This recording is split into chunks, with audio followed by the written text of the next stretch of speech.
Hello friends, कैसे हैं आप लोग। सबको मेरा जय भीम। नमो बुद्धाय।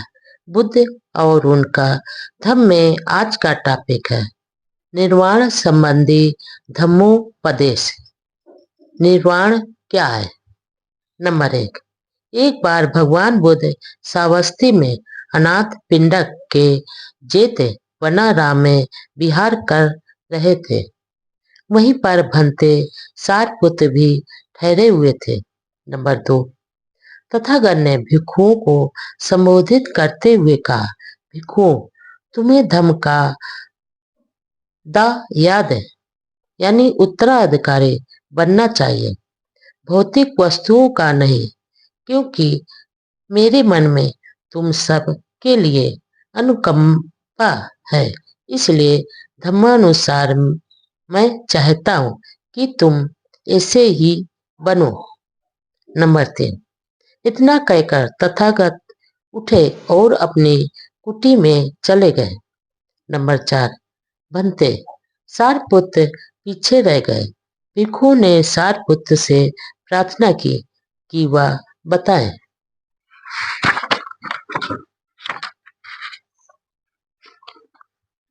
कि निर्वाण क्या है। नंबर 5, तब सारपुत्र ने भिक्षु को उत्तर देते हुए कहा, भिक्षु, तुम जानते हो कि लोभ आकुशल धम्म है, द्वेष आकुशल धम्म है। नंबर 6, इस लोभ और द्वेष के त्याग हेतु एक मध्यम मार्ग है जो हमें आंख देने वाला है, ज्ञान देने वाला है, शांति, प्रज्ञा, बोधि तथा निर्वाण की ओर ले जाने वाला है। नंबर 7, यह माध्यम मार्ग क्या है। यह और कुछ नहीं, केवल अष्टांगिक मार्ग है, जैसे सम्यक दृष्टि, सम्यक संकल्प, सम्यक वाणी, सम्यक कर्मात, सम्यक आजीविका, सम्यक व्यायाम, सम्यक प्रयास, सम्यक स्मृति तथा सम्यक समाधि। भिक्षु, यही मध्यम मार्ग है। नंबर 8, हाँ भिक्षु, क्रोध आकुशल धर्म है, द्वेष आकुशल धर्म है, ईर्षा और कंजूसी आकुशल धर्म है, मिथ्याचार, छल कपट और अहंकार आकुशल धर्म है, ढोंग और प्रमादपन आकुशल धर्म है। नंबर 9, प्रमाद और आडंबर के त्याग के लिए मध्यम मार्ग है जो आग देने वाला है, ज्ञान देने वाला है तथा शांति, प्रज्ञा और बोधि की ओर ले जाने वाला है। नंबर 10, आर अष्टांगिक मार्ग का ही दूसरा नाम निर्वाण है। नंबर 11, इस प्रकार महाथेर सारपुत्र ने कहा तो सभी भिक्षुओं ने आनंदित होकर उनका अनुमोदन किया। चाहे दूसरे कुछ भी करें, तुम शील का पालन करो। नंबर 1, सभी आकुशल विचारों का त्याग करो। नंबर 2, आकुशल विचारों के मिटा देने का यह मार्ग है। नंबर 3, तुम्हें यह संकल्प करना होगा कि चाहे दूसरे लोग हानि करने वाले हों, किंतु तुम किसी को हानि नहीं पहुंचाओगे। नंबर 4, चाहे दूसरे हिंसा करें, किंतु तुम कभी हिंसा नहीं करोगे। नंबर 5, चाहे दूसरे चोरी करें, किंतु तुम कभी चोरी नहीं करोगे। नंबर 6, चाहे दूसरे पवित्र जीवन व्यतीत न कर रहे हों, किंतु तुम पवित्र जीवन व्यतीत करोगे। नंबर 7, चाहे दूसरे किसी की निंदा करें, विरुद्ध बोले, व्रत बोले, किंतु तुम ऐसा कुछ नहीं बोलोगे। नंबर 8, चाहे दूसरे झूठ बोले, निंदा करें, दोषारोपण करें अथवा बकवास करें, लोभ लालच करें, किंतु तुम किसी प्रकार का लोभ लालच नहीं करोगे। नंबर 9, चाहे दूसरे अहित करो, तुम किंतु तुम अहितकर नहीं होगे। नंबर 10, चाहे दूसरे असम्यक दृष्टि रखते हो, उनके असम्यक संकल्प हो, असम्यक अपवाड़ी हो, असम्यक कर्मात हो, असम्यक आजीविका हो, असम्यक व्यायाम यानी प्रयास हो, स्वयं स्मृति हो और असम्यक समाधि हो, किंतु तुम आवश्यक रूप में श्रेष्ठ अष्टांगिक मार्ग का पालन करते हुए सम्यक दृष्टि, सम्यक संकल्प, सम्यक वाणी, सम्यक कर्मात, सम्यक आजीविका, सम्यक व्यायाम, सम्यक स्मृति और सम्यक समाधि को अंगीकार करोगे। नंबर 12, चाहे दूसरे आर्य सत्यों और मुक्ति के बारे में गलत धारणा रखते हो, किंतु तुम सत्यों और मुक्ति के बारे में सम्यक यानी सही धारणा रखोगे। नंबर 13, चाहे दूसरे आलस और जड़ता से युक्त हो, किंतु तुम आलस और जड़ता से मुक्त रहोगे। नंबर 14, चाहे दूसरे अभिमानी हो, किंतु तुम भी नम्र रहोगे। नंबर 15, चाहे दूसरे भी चिकित्सा युक्त संदेह युक्त हो, किंतु तुम भी चिकित्सा मुक्त रहोगे। नंबर 16, चाहे दूसरे क्रोधी हो, दुष्ट हो, देशी हो, ईर्ष्यालु हो, कंजूस हो, लोभी हो, ढोंगी हो, ठग हो, वंचक हो, उदंड हो, दुशासी हो, किसी नीति के मानने वाले न हो, अशिक्षित हो, जड़ हो, भ्रमित हो तथा अज्ञा हो, तुम इस सब के विपरीत सही रहोगे।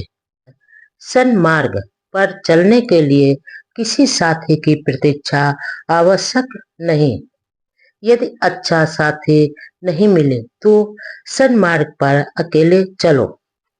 नंबर 1, जिस प्रकार हाथी युद्ध में धनुष से छोड़े गए बाणों को सहन करता है, उसी प्रकार मुझे दुष्टों के दुर्वचनों को सहन करना चाहिए, क्योंकि संसार में दुशीलों की कमी नहीं है।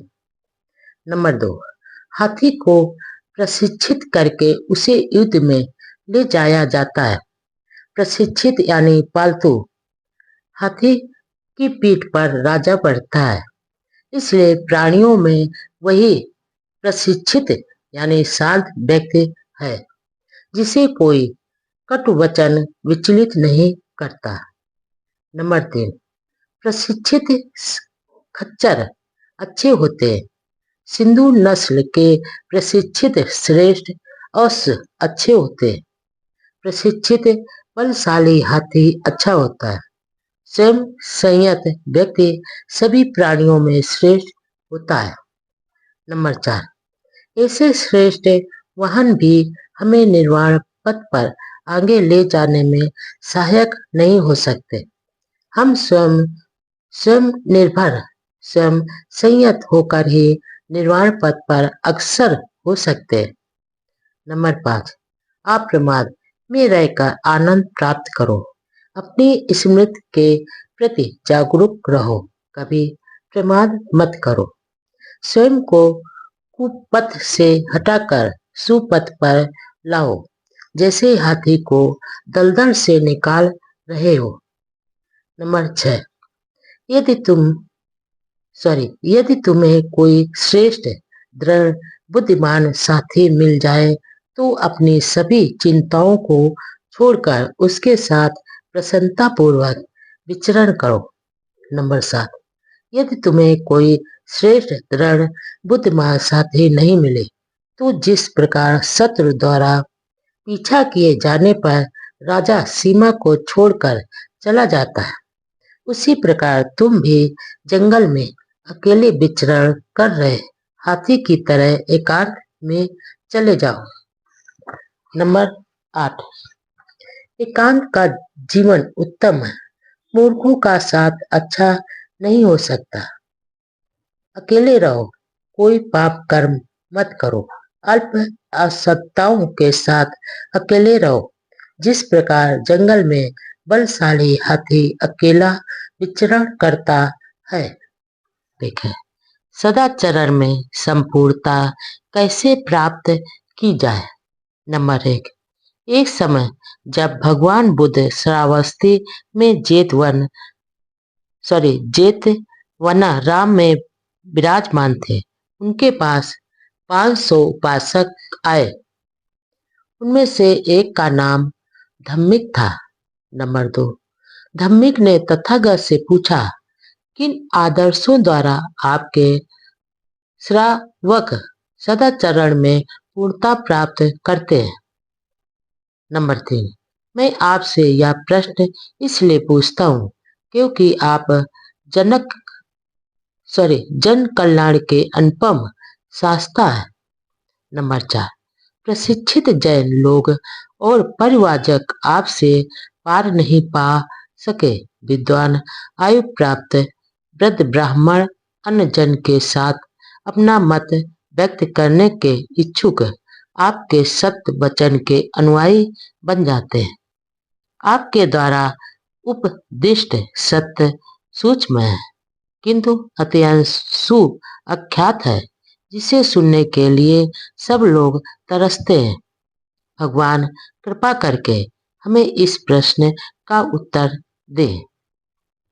नंबर 5, भगवान, हम उपासकों को आपके मुख से आपका परिशुद्ध धम्म सुनने को मिले। नंबर 6, अपने उपासकों पर करुणा करने वाले तथागत ने उन व्रती उपासकों को कहा, ध्यान से सुनो, मैं तुम्हें सदाचरण के आदर्श समझाता हूँ। सुनो और उनके अनुसार आचरण करो। नंबर 7, हत्या न करो, जान से नहीं मारो, ना ही हत्या का अनुमोदन करो। किसी भी सबल अथवा दुर्बल प्राणी के साथ हिंसा नहीं करनी चाहिए। नंबर 8, किसी भी उपासक को जानबूझकर चोरी नहीं करनी चाहिए, ना ही चोरी करानी चाहिए। दूसरे जो कुछ दे बस वही लेना चाहिए। नंबर 9, व्यभिचार को आग के गड्ढे के समान समझकर उससे दूर रहे अथवा स्वयं संयमी न हो, पाने पर किसी विवाहित स्त्री का चरित्र न बिगाड़े। नंबर 10, किसी परिषद में, अदालत में या बातचीत में झूठ न बोले, न किसी को झूठ बोलने के लिए प्रेरित करें अथवा उसका समर्थन करें, असत्य का त्याग करें। नंबर 11, उपासक को चाहिए कि इस नियम का पालन करें, नशीले पदार्थों को ग्रहण न करें, किसी को इसका पान न कराएं, किसी के नशीले पदार्थ पान करने का अनुमोदन न करें। विचार करें कि शराब आदमी को कैसे पागल बनाकर पतन की ओर ले जाती है। नंबर 12, शराब के नशे में उपासक पाप कर बैठते हैं तथा दूसरे प्रमादी उपासकों को पाप में प्रवृत्त करते हैं। इसलिए इस पागल बनाने वाले व्यसन का, इस मूर्खता का, इस मूर्खों के स्वर्ग का परित्याग करें। नंबर 13, प्राणी हिंसा न करे, चोरी न करे, झूठ न बोले, नशीले पेय पदार्थों से दूर रहें, व्यभिचार से विरत रहें तथा रात को विकाल भोजन न करें। नंबर 14, सुगंधियों तथा पुष्पमालाओं आदि का त्याग करें तथा भूमशैया पर सोएं। इस प्रकार सभी उपसत दिनों में यह व्रत ग्रहण करें और पवित्र मन से इस अष्टांगिक व्रत का पालन करें। नंबर 15, प्रातः काल इन व्रतों का पालन करें और शुद्ध श्रद्धा युक्त चित्त से बुद्धिमान बने और भिक्षुओं को यथा सामर्थ्य भोजन तथा पेय पदार्थों का दान करें। नंबर 16, माता पिता की सेवा करें, सदाचरण युक्त धंधा करें। इस प्रकार दृढ़ श्रद्धावान उपासक उच्च पद को प्राप्त करता है। सदाचरण और सांसारिक जिम्मेदारियां। नंबर 1, एक समय जब भगवान बुद्ध राजगृह के उस बेलूवनाराम में विहार कर रहे थे जहां गिलहरियों को दाना चुगाया जाता था, उसी समय बहुत से भिक्षुओं के साथ भंते सारपुत्र दक्षिण की पहाड़ियों में चारका कर रहे थे। नंबर 2, रास्ते में उनकी एक भिक्षु से भेंट हुई जिसने राजगृह में वर्षावास किया था। आपसी अभिवादन और शिष्टाचार के बाद सारपुत्र ने भगवान बुद्ध का कुशल समाचार पूछा। उन्हें बताया गया कि वे अच्छी तरह से हैं और भिक्षु संघ भी कुशल है। सारपुत्र द्वारा राजगृह के तांडुपाल द्वार के धन जन ब्राह्मण का कुशल समाचार पूछे जाने पर उन्हें बताया गया कि वह भी अच्छी तरह से है। नंबर 3, तब सारपुत्र ने उस भिक्षु से प्रश्न किया, और क्या धन जनी ब्राह्मण अप्रमाद पूर्वक रह रहा है? नंबर 4, भिक्षु ने उत्तर दिया, धन जन ब्राह्मण अप्रमाद पूर्वक कैसे रह सकता है? वह ब्राह्मणों और गृहपतियों को मोड़ने के लिए राजा का उपयोग करता है और राजा को मोड़ने के लिए ब्राह्मणों और गृहपतियों का उपयोग करता है। सुशील कुल से आई उसकी सुशील पत्नी भी अब मर चुकी है। उसने अब एक दूसरी पत्नी रख ली है जो ना सुशील कुल से आई है और ना स्वयं ही सुशील है।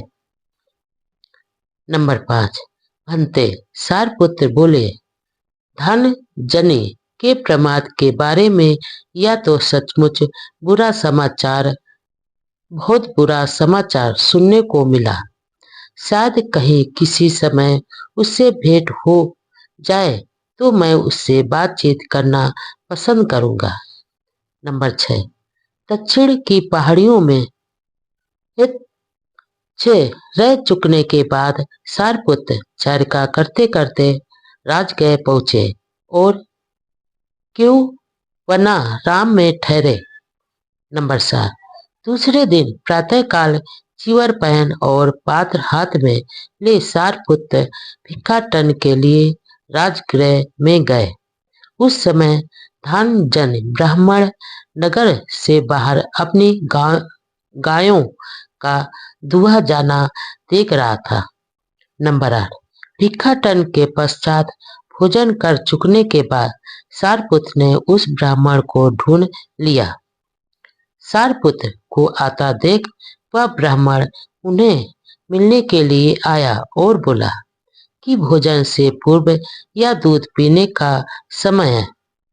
नंबर 9, ब्राह्मण, नहीं, मैंने आज का भोजन कर लिया और अब माध्य के समय एक वृक्ष की छाया के नीचे विश्राम करूंगा।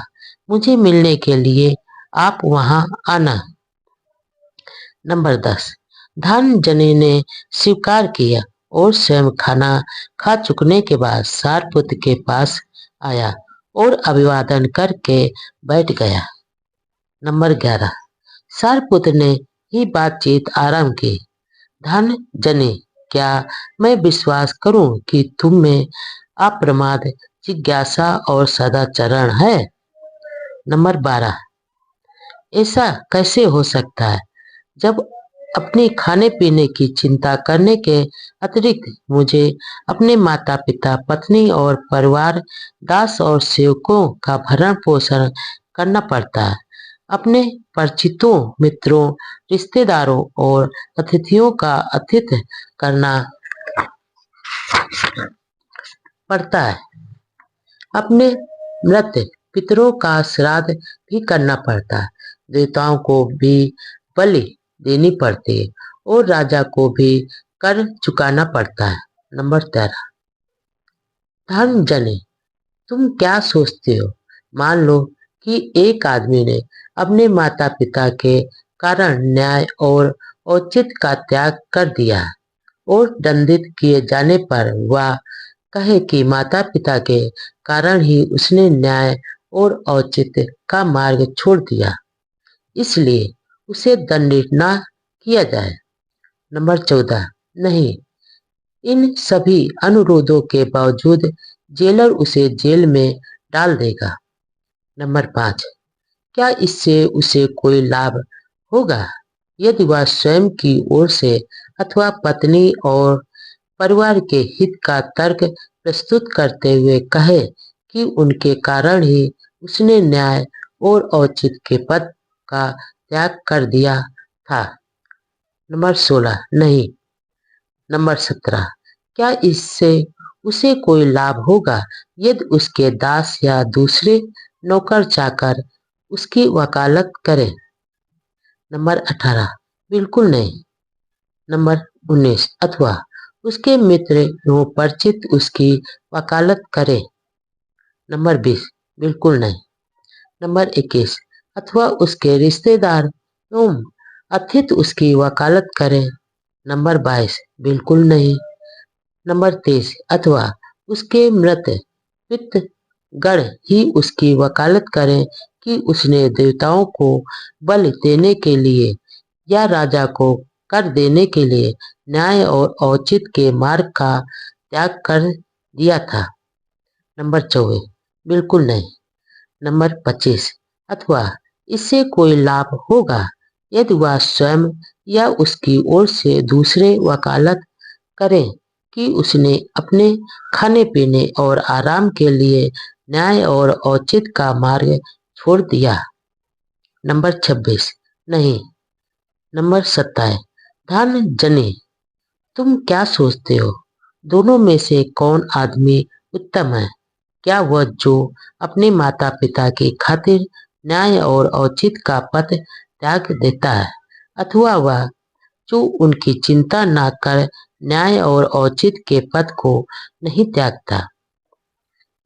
नंबर 28, धन जने ने उत्तर दिया, बाद वाला, क्योंकि न्याय और औचित्य के पथ पर चलना ही न्याय और औचित्य के पथ का त्याग करने से अच्छा है। नंबर 29, और फिर धर्मजनी दूसरे आचरण हैं जो स्वयं में अच्छे हैं, जिनके द्वारा व्यक्ति बिना कुमार्ग पर चले अपने माता पिता का पालन पोषण कर सकता है। तो क्या स्त्री, परिवार और सभी दूसरों के संबंध में यही बात लागू नहीं होती? नंबर 30, सारपुत्र, यही लागू होती है। नंबर 31, तब पूजनीय सारपुत्र के कथन से प्रसन्न हो धर्मजनी ब्राह्मण ने उन्हें धन्यवाद दिया और उठकर अपने मार्ग पर चल दिया। जीवन में सदाचरण की आवश्यकता क्यों? नंबर 1, तब तथागत ने पाटलीग्राम के उपासकों को संबोधित किया। नंबर 2, हे गृहपतियों, दुष्ट तथा दुराचारी आदमी को ये दुष्परिणाम भुगतने पड़ते हैं। नंबर 3, दुष्ट तथा दुराचारी आदमी को प्रमाद के कारण संपत्ति की बहुत बड़ी हानि उठानी पड़ती है। नंबर 4, फिर उसका अपयश होता है जो उसे दुनिया की नजरों में गिराकर बदनाम कर देता है। नंबर 5, वह किसी भी संगत में जाए, चाहे वह कुलीन परिषद हो, चाहे ब्राह्मण परिषद हो, चाहे गृहपति परिषद हो, अथवा चाहे श्रमण परिषद हो, वह उसमें बहुत संकोच से जाता है और लज्जित हो जाता है। वह निर्भय नहीं होता। यह तीसरी हानि है। नंबर 6, फिर मरते समय उसे मानसिक शांति नहीं होती। वह मरण काल में दुखी रहता है। यह चौथी हानि है। नंबर 7, हे गृहपतियों, दुष्ट तथा दुराचारी आदमी को ये दुष्परिणाम भुगतने पड़ते हैं। नंबर 8, हे गृहपतियों, आप उन लाभों का विचार करो जो सदाचारी तथा गुणवान आदमी को प्राप्त होते हैं।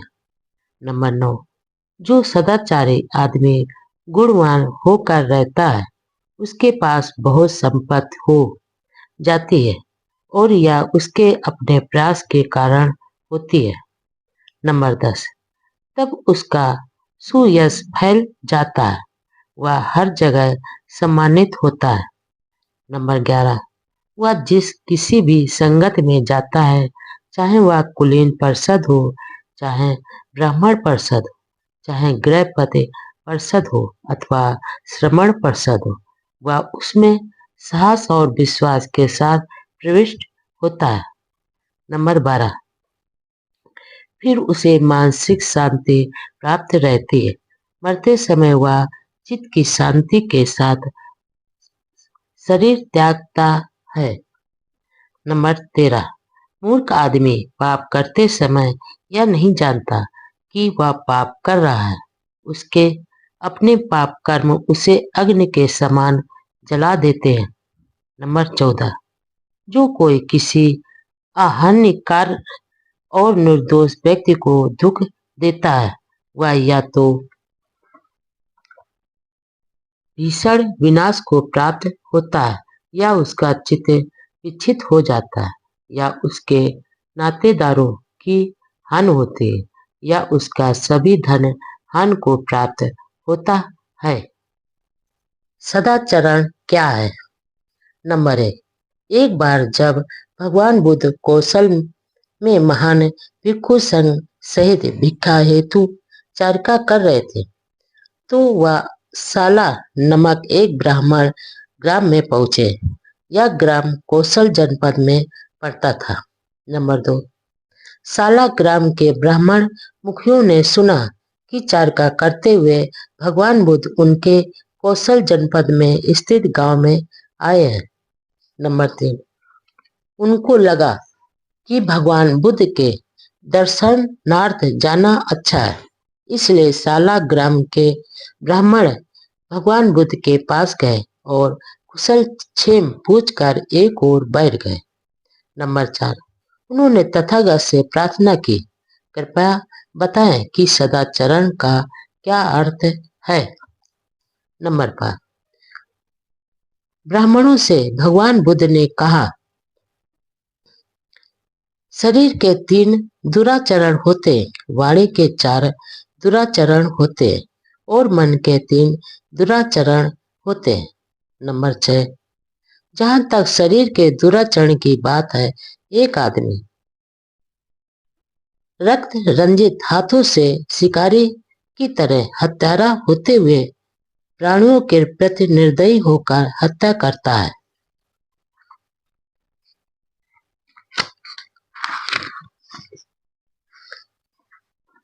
अथवा वह गांव या जंगल में पराई वस्तु को चोरी की नियत से बिना दिए हुए अपना बना लेता है, अथवा वह माता पिता भाई बहन अथवा अन्य संबंधियों की अधीनता में रहने वाली अविवाहित लड़कियों से और ऐसी लड़कियों से भी व्यभिचार करता है जिनकी मंगनी यानी सगाई हो गई है, जिनके गले में मंगनी की माला पड़ चुकी है।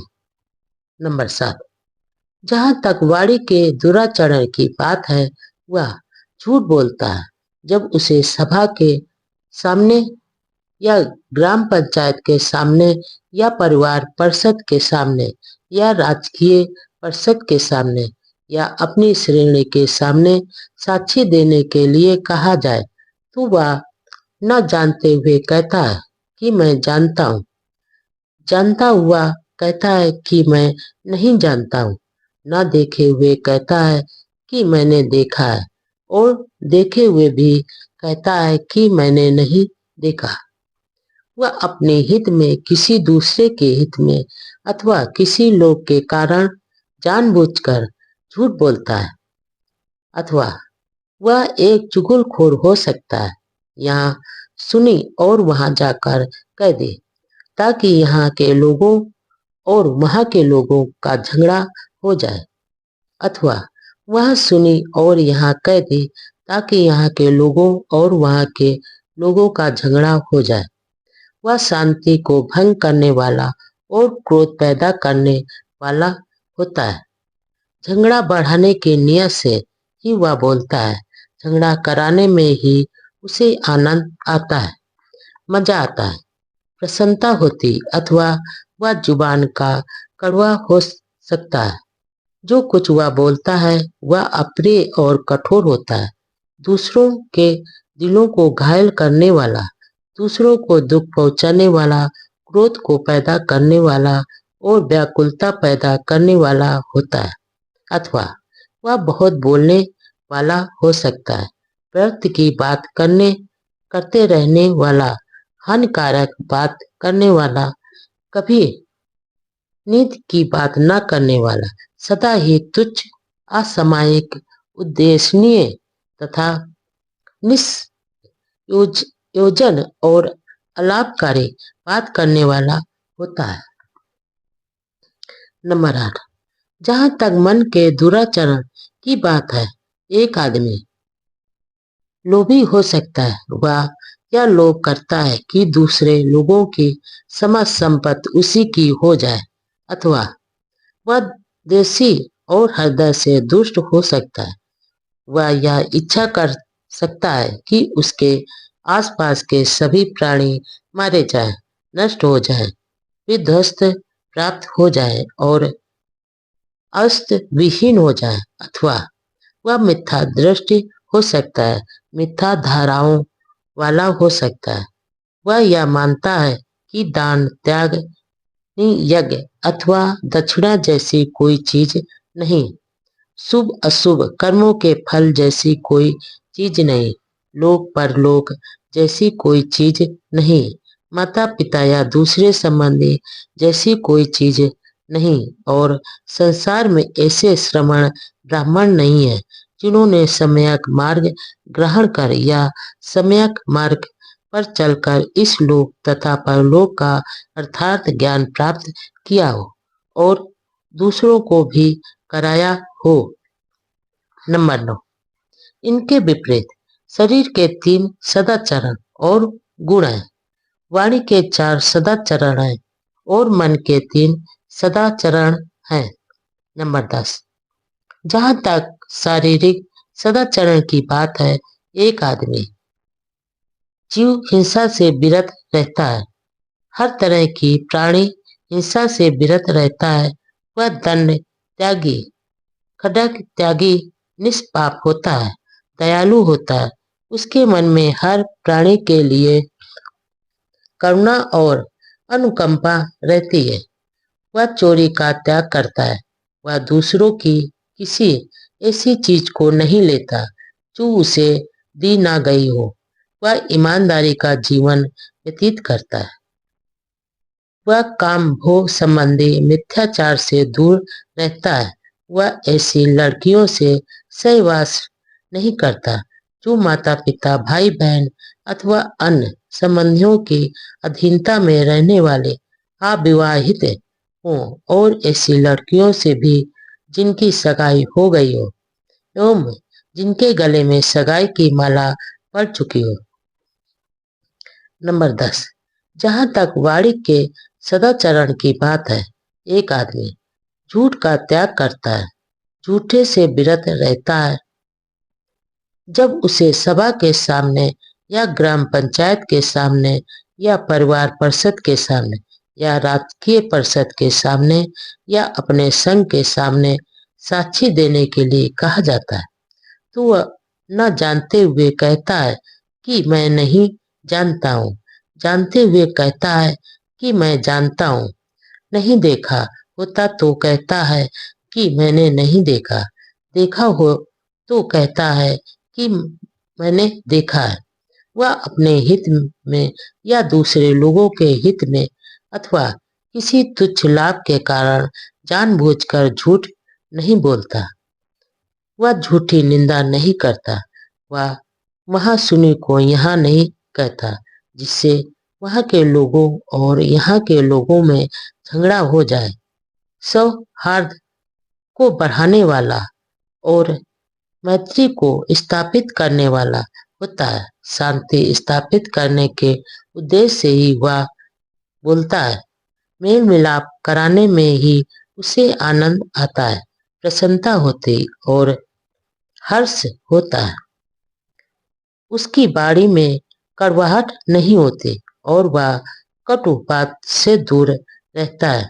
जो कुछ भी वह बोलता है उसमें कटुता नहीं होती, आनंद होता है, मैत्री होती है, निश्चलता होती है, उसमें शिष्टता होती है, वह स्वीकार करने योग्य होता है और उसका सभी स्वागत करते हैं। वह गप मारने वाला नहीं होता, वह गप से दूर रहता है, समयानुसार सत्य के अनुरूप बोलता है, जो सदा लाभकारी होता है, सिद्धांत के अनुसार होता है, ऐसी बात बोलता है जो समय अनुकूल हो, ऐसी बात जो याद रहे, ऐसी बात जो ज्ञान से भरी हो, ऐसी बात जो ठीक से कही गई हो तथा ऐसी बात जो हितकर हो। नंबर 12, जहाँ तक विचारों में सदाचरण की बात है, वह आदमी लोभ से रिक्त होता है। वह कभी यह नहीं चाहता कि दूसरे लोगों की सारी संपत्ति पर उसका अपना अधिकार हो जाए। वह कभी अपने मन में द्वेष अथवा दुष्टता को स्थान नहीं देता। उसकी यही इच्छा रहती है कि उसके आसपास के सभी प्राणी शांति और सुख के साथ रहे, सुरक्षित रहे, हर प्रकार की शत्रुता और अत्याचार से बचे रहे। उसका दृष्टिकोण सम्यक होता है तथा उसके संकल्प और धारणाएं भी ठीक होती है। नंबर 13, हे ब्राह्मणों, सदाचरण तथा दुराचरण से मेरा यही अभिप्राय है। नंबर 1, एक बार जब भगवान बुद्ध श्रावस्ती के जेतवनराम में विहार कर रहे थे तो उन्होंने गृहपतियों को संबोधित किया। नंबर 2, गृहपतियों, पवित्र और सुखी जीवन के लिए शुभ संकल्पों का पालन करने की नितांत आवश्यकता है। नंबर 3, मैं तुम्हें बताता हूँ कि तुम्हारे शुभ संकल्प कैसे होने चाहिए। नंबर 4, संकल्प लो कि मैं जीवन भर अपने माता पिता का सहारा बना रहूं, मैं अपने कुल के मुखिया का सदा आदर करता रहूं, मेरी वाणी मधुर हो, मैं किसी के बारे में भी बुरा ना कहूं, मैं घर में उदारशील निर्मल दान देने में प्रसन्न रहकर जो कुछ मेरे पास हो उसे दूसरों में भी बांटो। नंबर 5, मैं जीवन पर्यंत इच्छा रहित रहूं और यदि मुझ में क्रोध पैदा हो तो मैं तुरंत उस पर संयम पालूं। नंबर 6, गृहपतियों, ये 7 संकल्प हैं जिन्हें अपनाने और पालन करने से तुम सुख और पवित्रता की स्थिति प्राप्त कर सकोगे। शुभ कर्म करने की आवश्यकता क्या? कुशल कर्मों के आनंदमयी फल। नंबर 1, एक अवसर पर भगवान बुद्ध ने भिक्षुओं को इस प्रकार संबोधित किया। नंबर 2, भिक्षुओं, कुशल कर्म करने से मत डरो, यह कुशल कर्म ही सुख का दूसरा नाम है, जिसकी हम इच्छा करते हैं, जो प्रिय है, जो आनंददायी है। भिक्षुओं, मैं स्वयं साक्षी हूँ कि मैंने स्वयं चिरकाल तक शुभ कर्मों से इच्छित प्रिय तथा आनंददायी फल का उपयोग किया है। नंबर 3, मैं प्रायः अपने आप से पूछता हूँ कि यह किस कुशल कर्म का फल है, यह किस कुशल कर्म का परिणाम है कि मैं इस समय इतना प्रसन्न और सुखी हूँ। नंबर 4, जो उत्तर मुझे मिलता है वह यह है कि यह 3 कुशल कर्मों का फल है। यह दान, शील तथा स्वयं के संयम जैसे 3 कुशल कर्मों का ही फल है।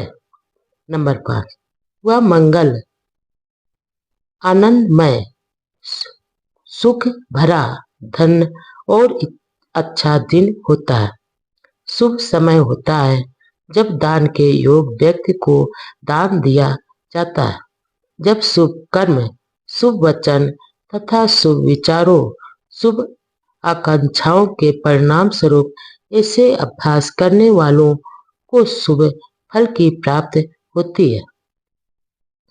नंबर 6, धन है वे लोग जिन्हें इस लाभ की प्राप्ति होती है, समृद्धि की प्राप्ति होती है। इसी प्रकार तुम भी अपने सारे सगे संबंधियों सहित रोग से मुक्त रहकर समृद्धि को प्राप्त करो। मनुष्य न्यायी व सज्जन व्यक्ति कौन?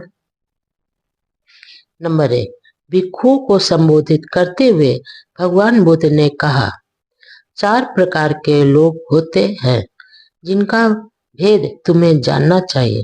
यदि तुम पहचान करना चाहते हो कि कौन न्याय प्रिय है और कौन सच्चरित। नंबर 2, भिक्षुओं, कुछ लोग ऐसे होते हैं जो केवल अपनी भलाई करने के लिए प्रयास करते हैं, दूसरों के लिए नहीं। नंबर 3, भिक्षुओं, एक आदमी अपने काम छंद को दूर करने की कोशिश करता है किंतु दूसरों के काम छंद को दूर करने की प्रेरणा नहीं देता। अपनी दुर्भावना को दूर करने का प्रयास करता है किंतु दूसरों की दुर्भावना को दूर करने की प्रेरणा नहीं देता। अपनी अविद्या को दूर करने का प्रयास करता है किंतु दूसरों की अविद्या को दूर करने की प्रेरणा नहीं देता।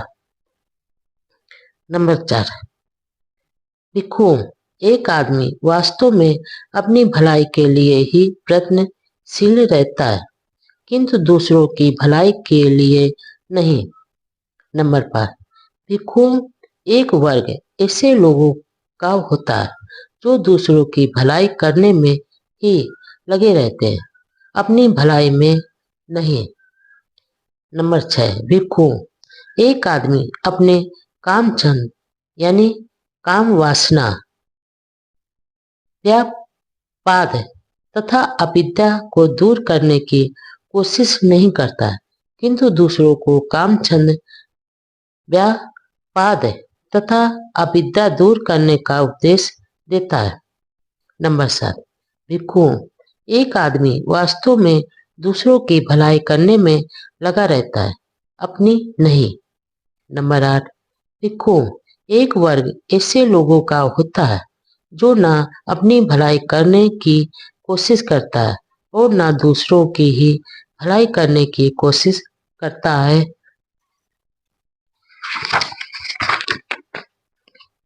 नंबर 8, भिक्षुओं, एक आदमी ना अपने काम छंद, व्यापाद तथा अविद्या को दूर करने की कोशिश करता है, ना दूसरों को काम छंद, व्यापाद तथा अविद्या को दूर करने का आग्रह करता है।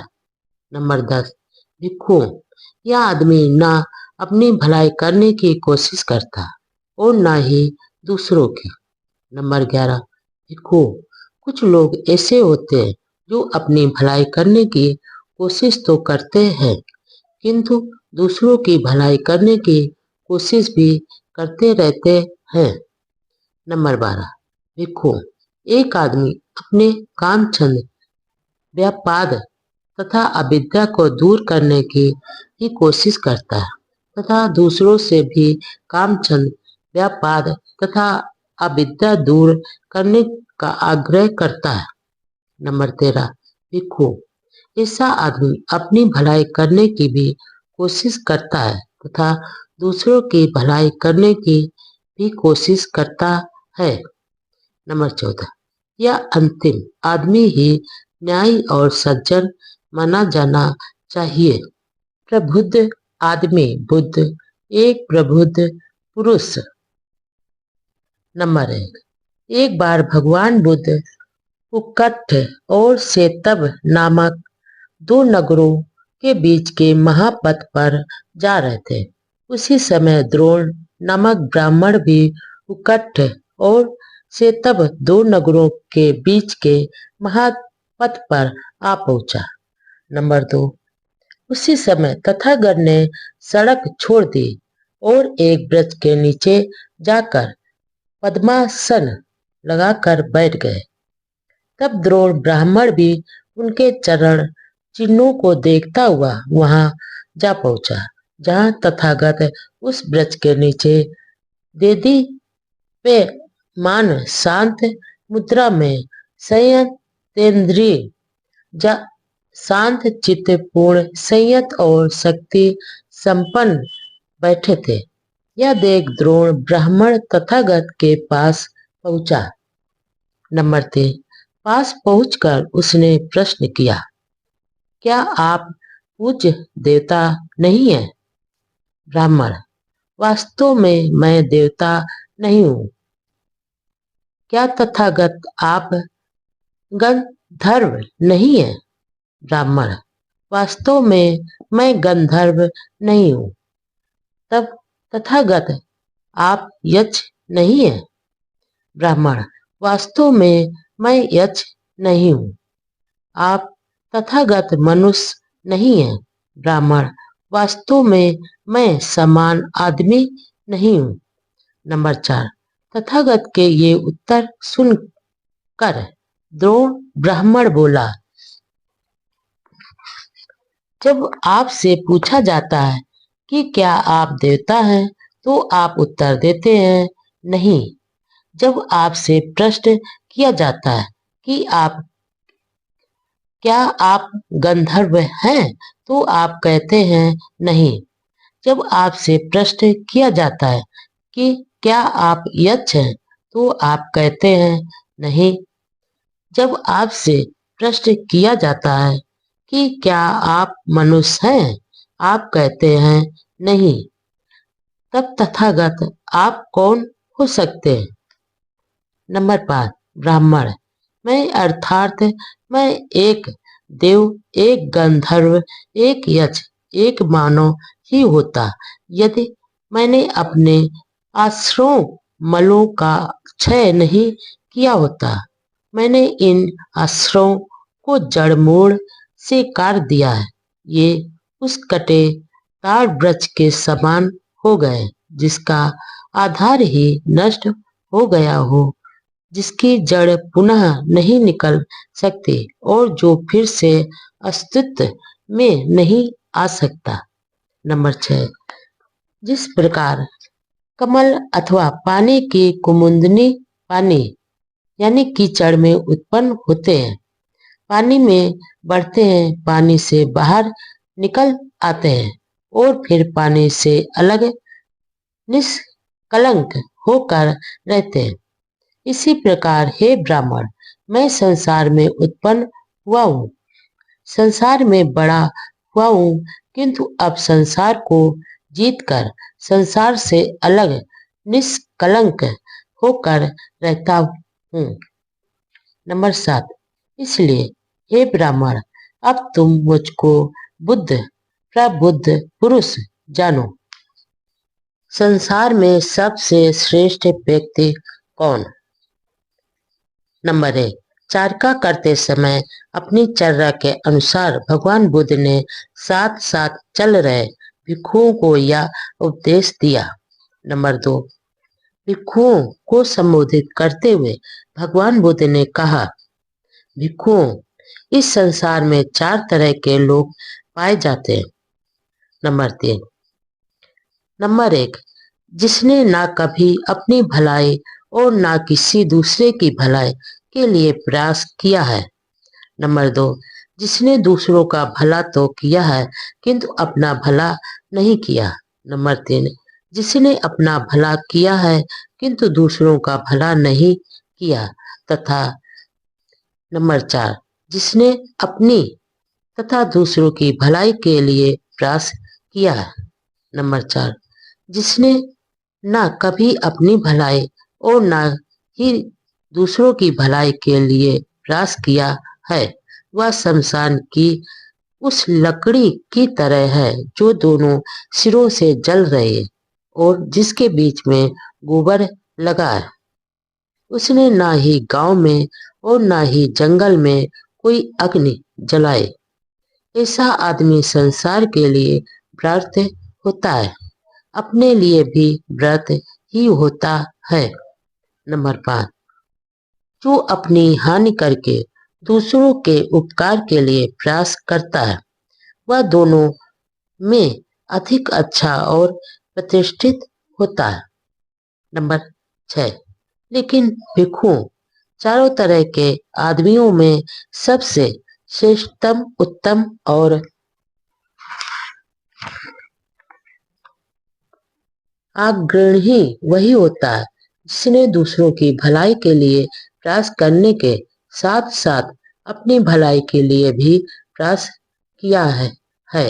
दुष्ट आदमी यानी व्यक्ति की पहचान कैसे करें? नंबर 1, चारिका करते समय साथ चल रहे भिक्षुओं को अपनी सम्मान चर्चा के अनुसार भगवान बुद्ध ने इस प्रकार उपदेश दिया। नंबर 2, भिक्षुओं को संबोधित करते हुए भगवान बुद्ध ने कहा, क्या तुम जानते हो कि दुष्ट आदमी की पहचान क्या है? भंते, नहीं, भिक्षुओं ने उत्तर दिया। नंबर 3, मैं तुम्हें एक दुष्ट आदमी के लक्षण बतलाता हूँ।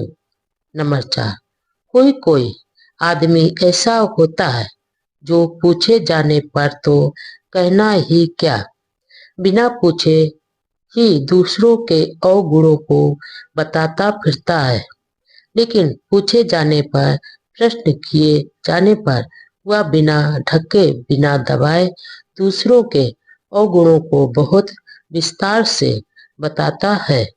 लिखो, ऐसा आदमी दुष्ट होता है। नंबर 5, कोई कोई आदमी ऐसा होता है जो ना पूछे जाने पर तो कहना ही क्या, पूछे जाने पर भी दूसरे के गुण नहीं बताता, पूछे जाने पर, प्रश्न किए जाने पर वह दूसरों के बारे में अच्छा बोलता है। नंबर 6, कोई कोई आदमी ऐसा होता है जो ना पूछे जाने पर तो कहना ही क्या, पूछे जाने पर भी अपने अवगुण प्रकट नहीं करता, पूछे जाने पर, प्रश्न किए जाने पर ही वह अपने अवगुण प्रकट करता है, लेकिन उन्हें ढकता है और छिपाता है और उनका पूरा ब्यौरा नहीं बताता। भिक्षुओं, ऐसा आदमी दुष्ट आदमी होता है। नंबर 7, भिक्षुओं, कोई कोई आदमी ऐसा होता है जो पूछे जाने की तो बात ही क्या, बिना पूछे जाने पर भी अपने गुणों को प्रकट करता है, पूछे जाने पर वह बिना ढके, बिना छिपाए और विस्तार में अपने सद्गुणों का वर्णन करता है। लिखो, ऐसा आदमी दुष्ट आदमी होता है। आदमी का पतन कैसे होता है? नंबर 1, एक बार भगवान बुद्ध श्रावस्ती के निकट अनाथ पिंडक के जेतवन राम में विहार कर रहे थे। नंबर 2, अर्धरात्रि बीतने पर एक देवता अपने प्रकाश से जेतवन को आलोकित कर तथागत के पास आया और पास आकर श्रद्धा पूर्वक अभिवादन करके एक ओर खड़ा हो गया। इस प्रकार खड़े उसने तथागत से निवेदन किया। नंबर 3, तथागत, मैं आपकी सेवा में प्रश्न पूछने के लिए उपस्थित हुआ हूँ। कृपया बताएं कि आदमी का पतन कैसे होता है। भगवान बुद्ध ने आदमी के पतन के कारणों का वर्णन करना स्वीकार किया। नंबर 4, उन्नतशील आदमी को सरलता से जाना जा सकता है और पतनोन्मुख आदमी को भी सरलता से पहचाना जा सकता है। धर्म से प्रेम करने वाले की उन्नति होती है, धर्म से द्वेष करने वाले का पतन होता है।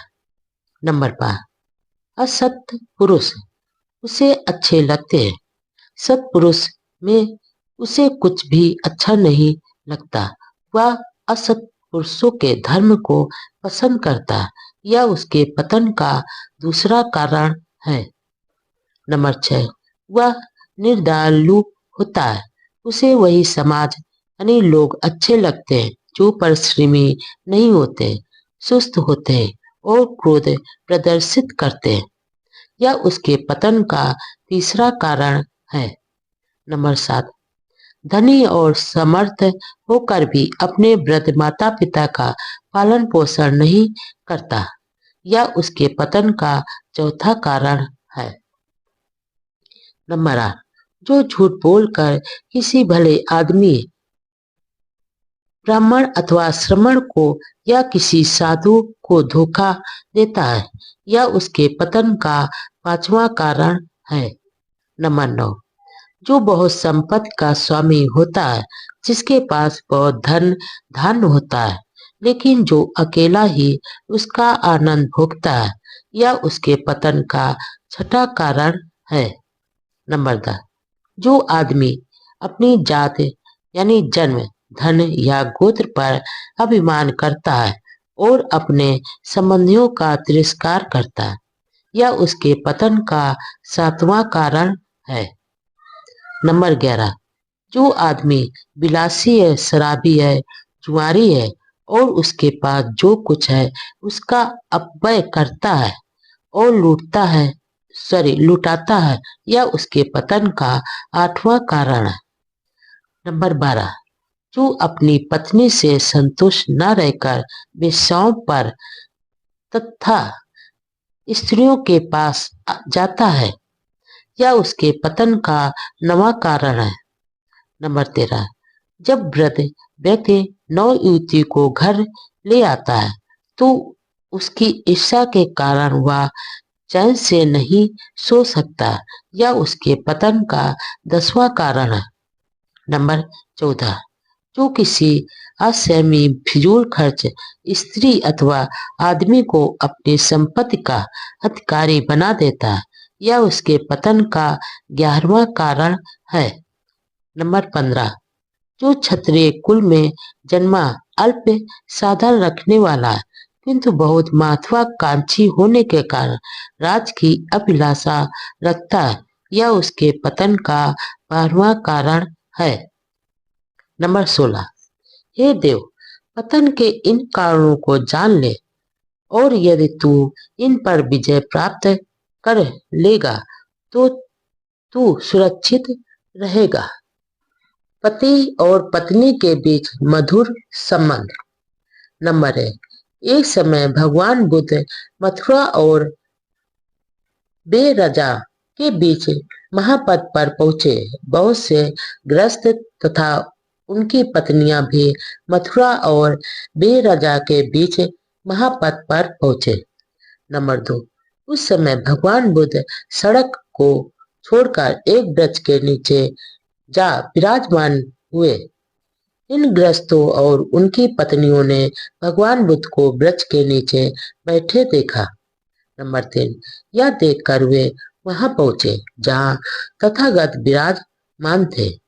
वहां पहुंचकर उन्होंने भगवान बुद्ध का अभिवादन किया और एक ओर बैठ गए और तब उन्होंने तथागत से पूछा कि पति पत्नी के बीच किस प्रकार का अच्छा संबंध होना चाहिए।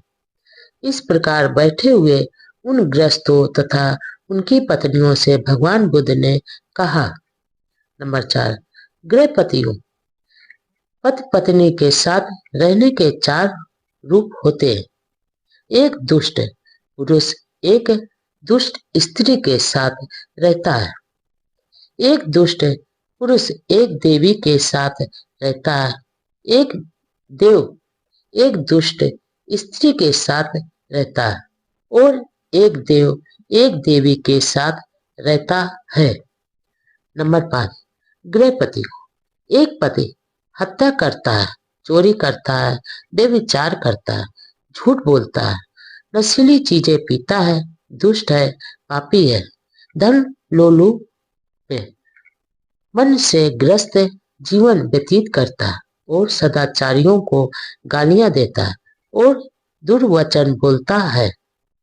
उसकी पत्नी भी हत्या करती है, चोरी करती है, व्यभिचार करती है, झूठ बोलती है, नशीली चीजें पीती है, दुष्ट है, पापी है, धन लोलुप है, मन से ग्रस्त जीवन व्यतीत करती है, सदाचारियों को गालियां देती है और दुर्वचन बोलती है। हे गृहपतियों, इस प्रकार वास्तव में एक दुष्ट पुरुष एक दुष्ट स्त्री के साथ रहता है। नंबर 6, गृहपतियों। एक पति हत्या करता है, चोरी करता है, व्यभिचार करता है, झूठ बोलता है, नशीली चीजें पीता है, दुष्ट है, पापी है और धन लोलुप है, मन से ग्रस्त जीवन व्यतीत करता है, सदाचारियों को गालियां देता है, दुर्वचन बोलता है, लेकिन उसकी पत्नी ना हत्या करती है, ना चोरी करती है, ना व्यभिचार करती है, ना झूठ बोलती है, ना नशीली चीजें पीती है, ना दुष्ट है, ना पापी है, ना धन लोलुप है, मन से ग्रस्त जीवन व्यतीत करती है, ना सदाचारियों को गालियां देती है और ना ही दुर्वचन बोलती है। इस प्रकार गृहपतियों वास्तव में एक दुष्ट आदमी एक देवी के साथ रहता है। नंबर 7, गृहपतियों। एक पति हत्या नहीं करता, चोरी नहीं करता, व्यभिचार नहीं करता, झूठ नहीं बोलता, नशीली चीजें नहीं पीता, पापी नहीं है, दुष्ट नहीं है, धन लोलुप है, मन से ग्रस्त जीवन व्यतीत नहीं करता, सदाचारियों को गालियां नहीं देता और दुर्वचन नहीं बोलता, लेकिन उसकी पत्नी हत्या करती है, चोरी करती है, व्यभिचार करती है, झूठ बोलती है, नशीली चीजें पीती है, दुष्ट है, पापी है, धन लोलुप मन से ग्रस्त जीवन व्यतीत करती है, सदाचारियों को गालियां देती है और दुर्वचन बोलती है। इस प्रकार गृहपतियों वास्तव में एक देवता पुरुष एक दुष्ट स्त्री के साथ रहता है। नंबर 8, गृहपतियों। एक पति और पत्नी ना हत्या करते हैं, ना चोरी करते हैं, ना व्यभिचार करते हैं, ना झूठ बोलते हैं, ना नशीली चीजें पीते हैं, ना दुष्ट है, ना पापी है, ना धन लोलुप है, मन से ग्रस्त जीवन व्यतीत करते हैं, ना सदाचारियों को गालियां देते हैं, ना दुर्वचन बोलते हैं। इस प्रकार गृहपतियों अर्थात में एक देव एक देवी के साथ रहता है। नंबर 9, हे गृहपतियों, पति पत्नी के ये 4 प्रकार के सहवास है। पुत्री भी पुत्र से उत्तम हो सकते हैं। नंबर 1, एक बार जब भगवान बुद्ध सावस्ती में ठहरे हुए थे, कौशल राज पसे नदी उनके दर्शन को आए। नंबर 2, जिस समय कौशल राज पसे नदी भगवान बुद्ध से बातचीत कर रहे थे, राजमहल से एक दूत आया और उसने राजा के पास पहुंचकर उनके कान में सूचना दी कि मल्लिका ने एक पुत्री को जन्म दिया है। नंबर 3, राजा बहुत उदास और खिन्न मन हो गया। भगवान बुद्ध ने राजा से उसकी उदासी का कारण पूछा।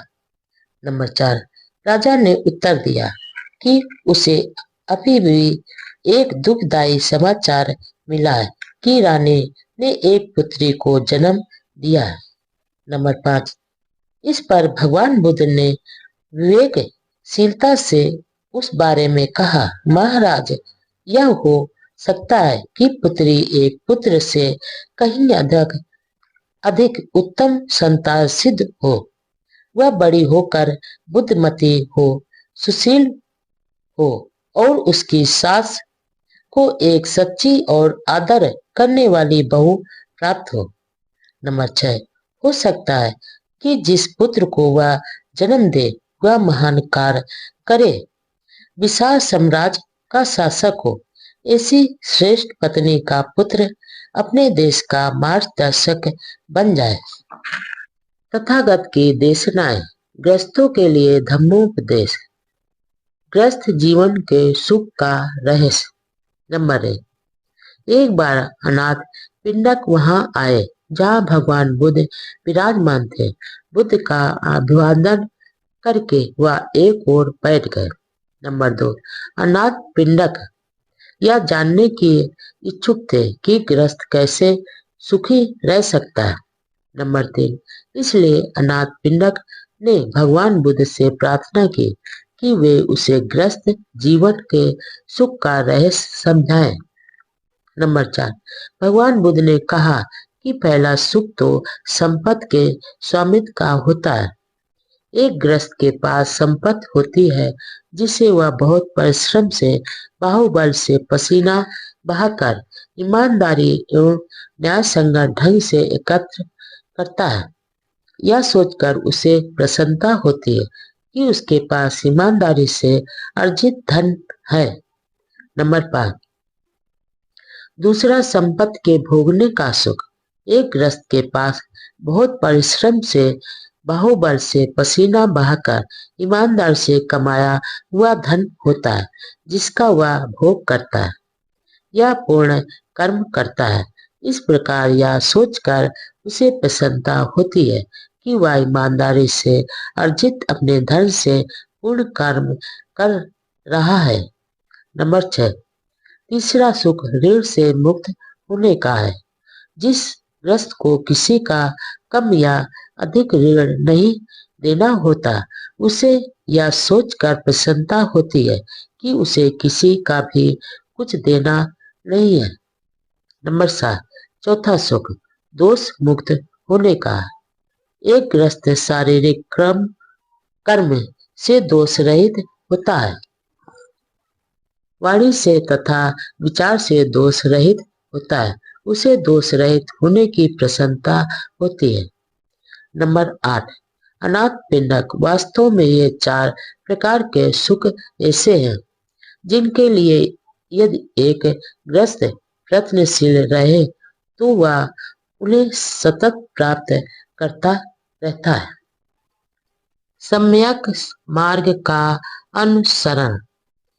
नंबर 1, सन्मार्ग को चुनो, उस पथ से विचलित ना हो।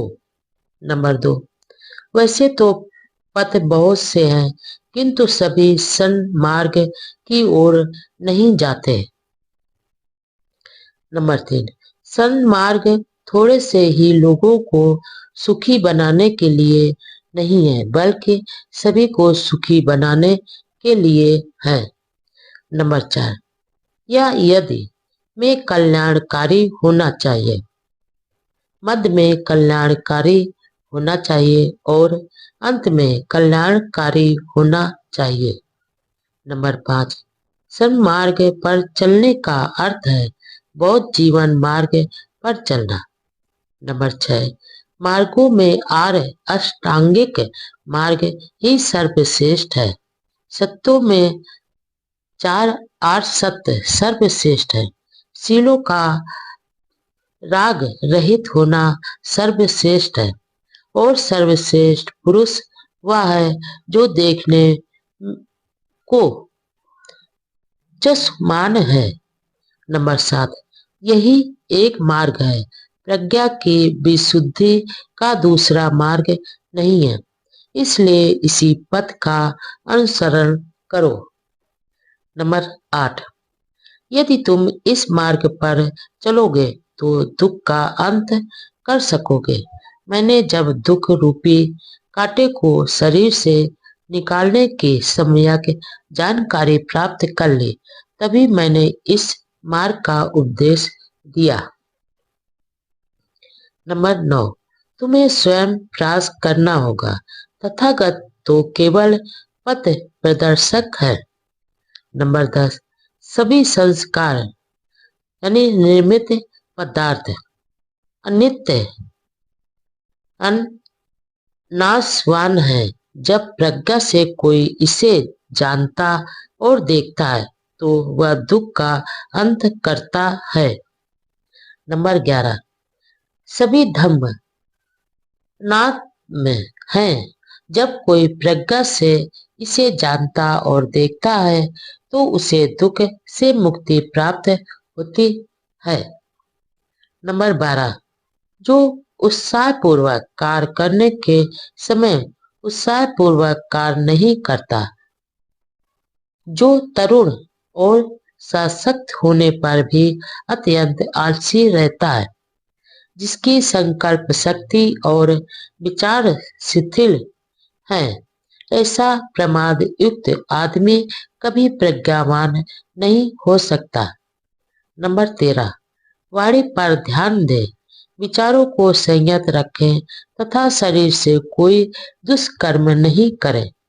आदमी यदि केवल इन 3 कर्म पंथों को निर्मल रखे तो वह बुद्ध उपदिष्ट पथ को प्राप्त कर लेगा। नंबर 14, वास्तविक ज्ञान से लाभ प्राप्त निज्ञान जन होती है। ज्ञान के अभाव विमूढ़ता से हानि होती है। इन दोनों लाभ तथा हानि के पथों को जानकर आदमी को चाहिए कि ऐसा व्यवहार करे जिससे कि ज्ञान में वृद्धि हो। नंबर 15, शरतकालीन कुमुद की तरह निज स्नेह यानी स्वार्थ को खुद अपने हाथों से काट डालो। शांति पथ पर भले प्रकार आरूढ़ हो जाओ। सुगत यानी बुद्ध ने निर्वाण की यही देशना की है। नंबर 16, अधम का अनुसरण न करें, अब विचारवान बनकर न रहे, मिथ्या मत का पालन न करें। नंबर 17, स्वयं को जागरूक करें, प्रमाद न करें, शीलों का पालन करें। शीलवान संसार में सुखी रहता है। नंबर 18, जो पहले भले ही प्रमादी रहा हो किंतु बाद में जो प्रमाद को छोड़ देता है वह बादलों से मुक्त चंद्रमा की तरह इस संसार को प्रकाशित करता है। नंबर 19, जिसके अच्छे कर्म उसके बुरे कर्मों को ढक लेते हैं, वह बादलों से मुक्त चंद्रमा की तरह इस लोक को प्रकाशित करता है। नंबर 20, जो आदमी धर्म का अतिक्रमण करता है और झूठ बोलता है, उसके लिए कोई भी पाप कर्म आकरणीय नहीं है। नंबर 21, जो सदा जागरूक रहते हैं, जो दिन रात ध्यान में रत रहते हैं और जो निर्वाण प्राप्त के लिए प्रयत्नशील रहते हैं, उनके आश्रय अस्त हो जाते हैं। नंबर 22, यह पुरानी बात है कि चुप रहने वाले की भी लोग निंदा करते हैं, अधिक बोलने वाले की भी निंदा करते हैं, कम बोलने वाले की भी निंदा करते हैं। इस पृथ्वी पर ऐसा कोई नहीं जिसकी कोई निंदा न करता हो। नंबर 23, न कोई ऐसा आदमी हुआ है, न होगा और न है जिसकी सदा ही निंदा होती हो अथवा सदा प्रशंसा ही होती हो। नंबर 24, वाणी के क्रोध के प्रति सावधान रहो, अपनी जीवा पर संयम रखो, मन के पाप कर्मों को त्यागो, मन से कुशल कर्म करो। नंबर 25, अप्रमाद अमृत यानी निर्वाण का पथ है, प्रमाद मृत्यु का पथ है। जो अप्रमादी है वे मरते नहीं हैं, जो प्रमादी हैं वे मरे हुए के समान ही हैं। धर्म को मिथ्या धर्म में नहीं मिलाओ। नंबर 1, जो झूठ को सच और सच को झूठ समझने की गलती करते हैं, ऐसे मिथ्या दृष्टि वाले लोग कभी सत्य को प्राप्त नहीं करते। नंबर 2, जो सत्य को सत्य और झूठ को झूठ समझते हैं, ऐसे सम्यक दृष्टि वाले लोगों को सत्य की प्राप्ति होती है। नंबर 3, जैसे ठीक से न छाई गई छत में पानी प्रवेश करता है, उसी प्रकार तृष्णा युक्त चित्त में राग प्रवेश करता है। नंबर 4, जैसे ठीक प्रकार से छाई गए छत में पानी प्रवेश नहीं कर पाता, उसी प्रकार साधना युक्त चित्त में राग प्रवेश नहीं करता। नंबर 5, जागरूक बनो, प्रमादी मत बनो, सन्मार्ग पर चलो। जो सन्मार्ग पर चलता है वह इस लोक में और परलोक में सुख पूर्वक रहता है। नंबर 6, सन्मार्ग पर चलो, पाप युक्त मार्ग पर मत चलो। जो सन्मार्ग पर चलता है वह इस लोक और परलोक में सुख पूर्वक रहता है। सत्कर्ता, उत्सुकता और साहस। नंबर 1, जागरूक रहकर बुद्धिमान आदमी अविद्या को हटाकर प्रज्ञा रूपी प्रसाद पर चढ़कर शोकग्रस्त मानव जाति को ऐसे देखता है जैसे कोई पर्वत शिखर से बुद्धिमान आदमी नीचे घाटी में मूर्खों को देखता है।